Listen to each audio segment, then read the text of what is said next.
The most powerful version of you has not been built yet.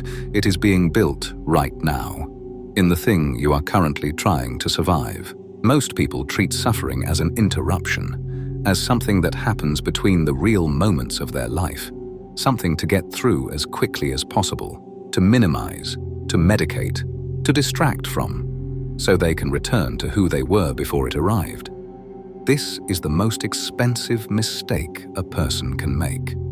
Because who you were before it arrived was not yet finished. Friedrich Nietzsche wrote what is perhaps the most misunderstood sentence in the history of philosophy: "What does not kill me makes me stronger." It has been printed on gym shirts and motivational posters and reduced to a slogan for people who have never seriously suffered. But Nietzsche was not writing about discomfort. He was not writing about difficulty. He was writing about the specific transformation that happens when a person survives something that was genuinely supposed to break them and does not break. The key word is not stronger. The key word is makes. It is not automatic. It is not guaranteed. Most people who suffer do not become dangerous. They become bitter. They become afraid. They become smaller. The suffering itself is neutral. A fire that either forges or destroys depending entirely on what the person chooses to do with the heat.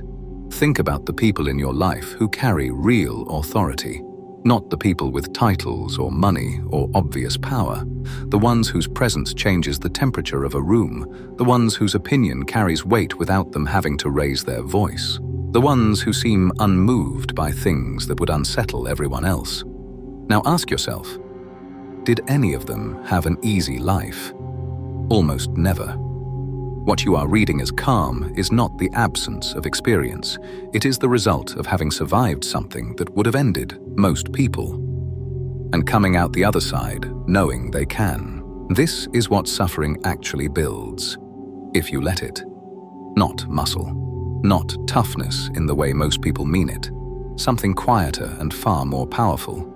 The knowledge written in the body that you have already been through the worst version of something and it did not finish you. Stoic philosophy, particularly Marcus Aurelius and Seneca, understood this with a precision that modern psychology is only now beginning to confirm. They did not say avoid suffering. They said seek to understand what suffering is for. Seneca wrote that it is not the suffering that destroys you. It is the story you tell about the suffering. The person who says, "This happened to me," is a victim for life. The person who says, "This happened for me," is building something with every blow. Here is the part nobody tells you about people who have truly suffered and emerged. They are not harder to hurt, they are simply harder to break. There is a profound difference. The person who has never suffered deeply is fragile in a specific way. They have never tested their own structure. They do not know what they are made of. And that uncertainty lives in them as a quiet fear that never quite goes away. The person who has gone through the worst and emerged has answered that question. For themselves, permanently. Think about what you are most afraid of right now. The loss, the failure, the humiliation, the ending of something you built. Now think about someone you know who has already survived that exact thing, or something worse. Are they destroyed? Or are they different? Not unscathed, but different. In a way that most people who have not gone through it will spend their entire lives trying to manufacture with books and podcasts and therapy and retreats. They have something that cannot be purchased. Because suffering is the only teacher that charges in the only currency that cannot be faked. Actual experience. Nietzsche wrote about what he called the great health, not the health of someone who has been protected from illness, but the health of someone who has been sick and recovered. Who knows what their body can endure? Who has faced the worst version of their own fragility and returned from it? This is not the health of innocence. It is the health of survival. And it is incomparably more powerful. There is a kind of person who becomes terrifying not through aggression, not through wealth, not through status, but simply because you can see in their eyes that they have already lost things that would have ended you. And they are still here, still moving, still building. This is the quiet that cannot be manufactured. The stillness that is not the absence of fear, but the mastery of it. The calm that comes not from having nothing to lose, but from having already lost and having survived the losing. But the person who has already been through the collapse, who has already stood in the rubble of something they built and chosen to begin again, that person has removed the primary lever of control. You cannot threaten someone with a loss they have already survived.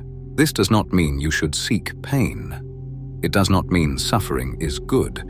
It means that the suffering you are already in or have already been through is not wasted unless you waste it. It is the raw material of something the comfortable will never have. The question is not whether it hurt. The question is what you are building with what hurt you. Marcus Aurelius, who ruled the largest empire in the world while watching his children die, managing plagues, fighting endless wars on the borders, wrote that the obstacle is the way, not around the way, not despite the way. The obstacle is the way. He was not being poetic. He was describing the only path he had ever found to anything that actually lasted. You have been through something. Maybe you are in it right now, and you have been trying to survive it, to minimize it, to return to who you were before.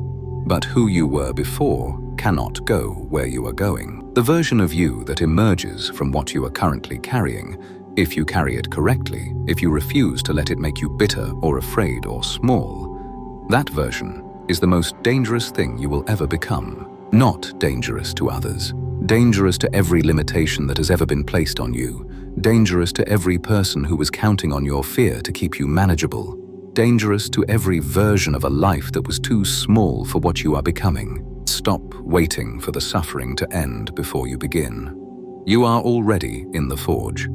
The only question is whether you become the blade. This is eternal Nemesis, the truth nobody tells you. Follow, because what comes next will change how you see every hard thing you have ever been through.